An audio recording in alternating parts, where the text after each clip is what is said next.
ओम महालक्ष्मी नमः नमः। आप सभी को धनतेरस की हार्दिक शुभकामनाएं। आप सभी पर माँ लक्ष्मी और भगवान कुबेर की कृपा सदैव ही बनी रहे। आज की वीडियो में हम सुनेंगे धनतेरस की पावन कथा और साथ ही आरती। तो आप सभी लोग हमारे साथ जुड़े रहिएगा और वीडियो को पूरा जरूर देखिएगा और पसंद आए तो लाइक भी अवश्य कर दीजिएगा। तो धनतेरस का त्योहार कार्तिक मास के कृष्ण पक्ष की त्रयोदशी तिथि पर मनाया जाता है। तो साल 2024 में धनतेरस का पर्व 29 अक्टूबर को मनाया जा रहा है। इस खास मौके पर कई चीजों की खरीदारी करना भी शुभ माना जाता है। कहते हैं कि इस दिन जो भी खरीदारी की जाती है उसका 13 गुना लाभ मिलता है, क्योंकि धन और तेरस, धन का अर्थ है धन और तेरस का अर्थ है 13वां दिन, यानी कि 13 गुना। तो इस दिन जो भी वस्तुएं खरीदी जाती हैं उसका 13 गुना लाभ प्राप्त होता है। धनतेरस के दिन माँ लक्ष्मी के साथ भगवान धनवंतरी की विधि पूर्वक पूजा की जाती है। मान्यता है कि इस दिन खरीदारी करने और पूजा करने से भगवान धनवंतरी की कृपा प्राप्त होती है और जीवन में कभी भी पैसों की किल्लत का सामना नहीं करना पड़ता है। इस दिन भगवान धनवंतरी का पूजन किया जाता है, क्योंकि भगवान धनवंतरी को औषधि और चिकित्सा का देवता माना जाता है।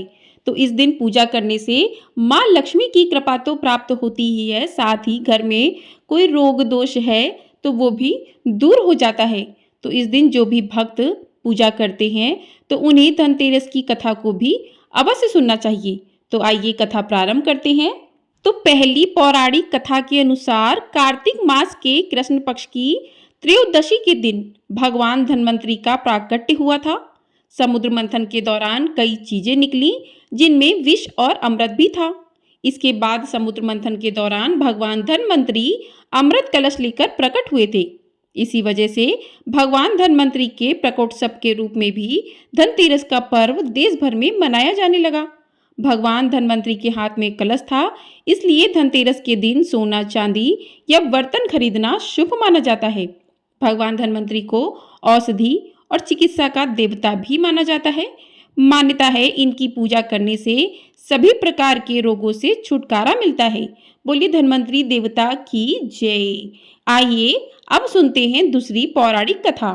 तो प्रिय श्रोताओं, कहा जाता है कि एक समय भगवान विष्णु मृत्यु लोक में विचरण करने के लिए आ रहे थे। तब लक्ष्मी जी ने भी उनके साथ चलने का आग्रह किया।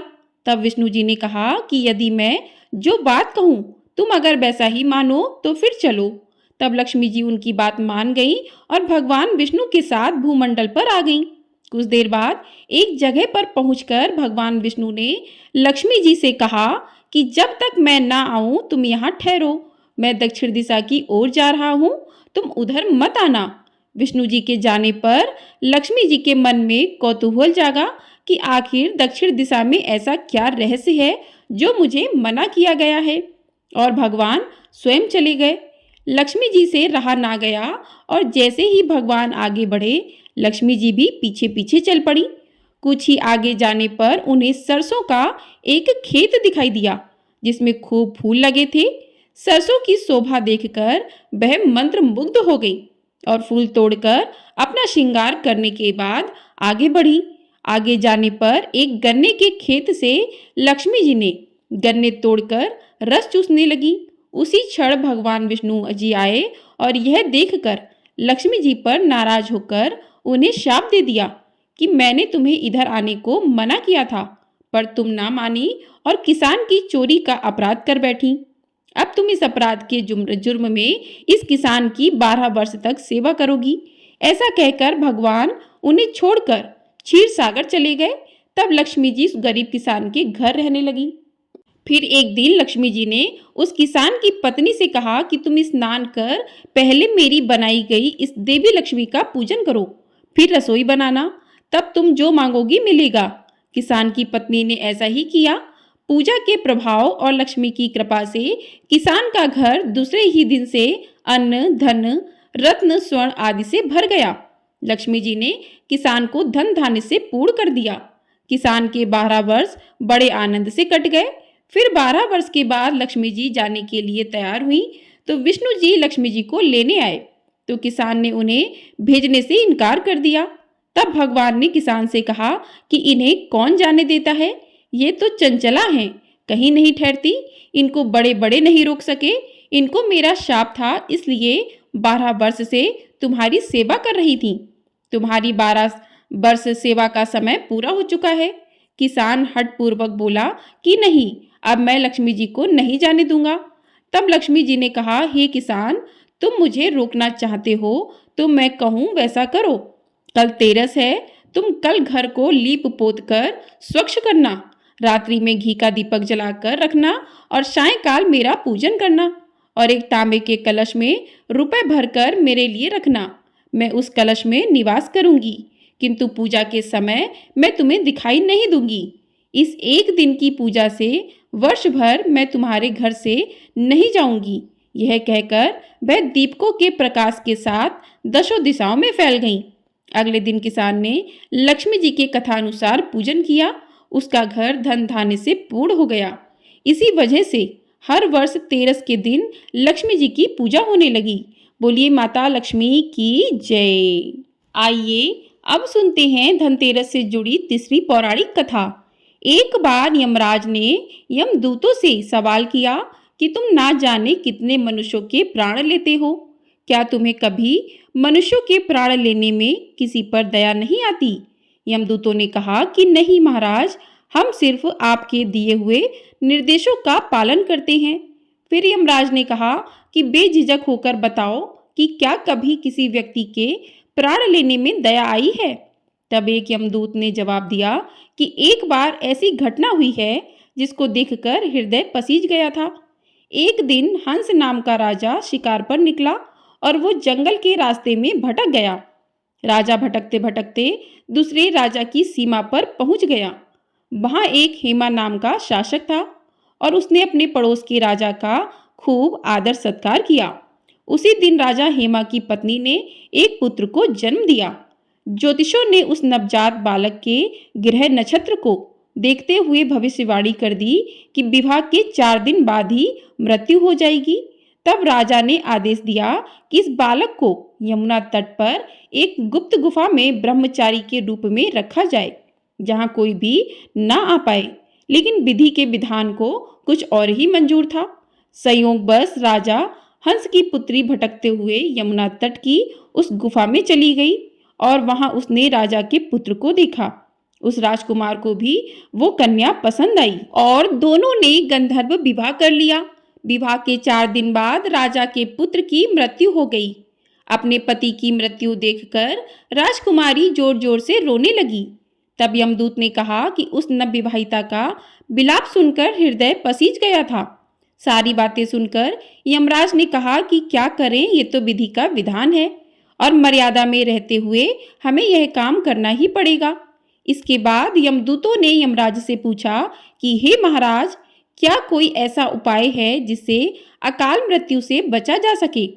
तब यमराज ने कहा कि धनतेरस के दिन विधि विधान के साथ पूजा अर्चना करने और दीप दान करने से अकाल मृत्यु नहीं होती। इस घटना की वजह से धनतेरस के दिन भगवान धनवंतरी और माँ लक्ष्मी की पूजा की जाती है और दीप दान करने का विधान है। बोली माता लक्ष्मी की जय। बोली कुबेर महाराज की जय। बोली धनवंतरी देवता की जय। तो इस प्रकार से धनतेरस की कथाएं पूर्ण होती हैं। अब करते हैं भगवान धनवंतरी की आरती। जय धनवंतरी देवा, जय धनवंतरी देवा, जरा रोग से पीड़ित जन जन सुख सेवा। जय धन्वंतरी देवा, तुम समुद्र से निकले अमृत कलश लिए, देवासुर के संकट आकर दूर किए। जय धन्वंतरी देवा, आयुर्वेद बनाया जग में फैलाया, सदा स्वस्थ रहने का साधन बतलाया। जय धन्वंतरी देवा, भुजाचार अति सुंदर शंख सुधाधारी, आयुर्वेद वनस्पति से शोभा है भारी। जय धन्वंतरी देवा, तुमको जो नित ध्यावे रोग नहीं आवे, असाध्य रोग भी उसका निश्चय मिट जावे। जय धन्वंतरी देवा, हाथ जोड़ कर प्रभु जी दास खड़ा तेरा। वैद्य समाज तुम्हारे चरणों का घेरा। जय धन्वंतरी देवा, धन्वंतरी जी की आरती जो कोई नर गावे। रोग शोक ना आए, सुख संपत्ति पावे। जय धन्वंतरी देवा, जय धन्वंतरी जी देवा। जरा रोग से पीड़ित जन जन सुख सेवा। जय धन्वंतरी देवा। बोलिए धन्वंतरी महाराज की जय, बोलिए लक्ष्मी मैया की जय। तो इस प्रकार से धनतेरस की कथा और भगवान धन्वंतरी की आरती पूर्ण होती है। आरती के बाद क्षमा प्रार्थना करें कि पूजा में आपसे कोई भी गलती हो गई है तो उसे क्षमा करें। तो इस प्रकार से धनतेरस के दिन भगवान धन्वंतरी, माता लक्ष्मी, कुबेर जी का पूजन करके दिया जलाना चाहिए। कुछ लोग यम दिया जलाते हैं इस दिन, कुछ लोग नरक चतुर्दशी के दिन जलाते हैं। तो यम दिया जलाना चाहिए। आप 13 दिया जला सकते हैं इस दिन, क्योंकि 13 है धनतेरस। तो 13 दिया जलाकर माता लक्ष्मी को आमंत्रित कर सकते हैं। माता लक्ष्मी से विनती कर सकते हैं कि वो आपके घर में आएँ और आपके घर को दिन दुगनी रात चौगनी करें। तो इस प्रकार से जो भी भक्त धनतेरस का पूजा करते हैं तो उन पर जो है माता लक्ष्मी की कृपा बनी रहती है, और साथ ही धन्वंतरी देवता जो कि औषधि चिकित्सक हैं उनकी कृपा बनी रहती है। घर में कोई भी बीमारी है तो वो दूर होती है, क्योंकि धनतेरस का पर्व इसीलिए आता है पहले कि इस दिन पूजा करने से कोई रोग दोष नहीं आता है। उसके बाद नरक चतुर्दशी के दिन यम का दिया जलाएं, उससे अकाल मृत्यु नहीं होती है। जब रोग दोष नहीं आएगा तभी आप दीपावली पर माता लक्ष्मी की जो कृपा है उसे अच्छे से प्राप्त कर पाएंगे, उसका आप अच्छे से यूज़ कर पाएंगे। तो धन्वंतरी जी का आशीर्वाद सभी पर बना रहे, सदैव ही बना रहे, कभी किसी को कोई रोग दोष ना आए। बोली धन्वंतरी महाराज की जय। तो आपको ये वीडियो पसंद आई है तो वीडियो को लाइक अवश्य कर दीजिएगा, और चैनल पर आप पहली बार आए हैं तो चैनल को सब्सक्राइब कर दीजिएगा। आपको हमारे चैनल पर इसी प्रकार से दिवाली की कथाएं भी सुनाई जाएंगी, साथ ही भाई दूज की कथा भी मिलेगी, और हमारे चैनल पर कार्तिक मास महात्म्य के अध्याय भी सुनाए जा रहे हैं। यदि आप इन अध्याय को सुनना चाहते हैं तो आप सुन सकते हैं, और हमारे चैनल को सब्सक्राइब नहीं किया है तो चैनल को भी सब्सक्राइब कर लीजिएगा, ताकि आपको समय से सारी कथाएं प्राप्त हो सकें, पूजा विधि प्राप्त हो सके। तो आप कमेंट बॉक्स में धन्वंतरी देवता की जय और माता लक्ष्मी की जय अवश्य लिखिएगा। जय माता दी।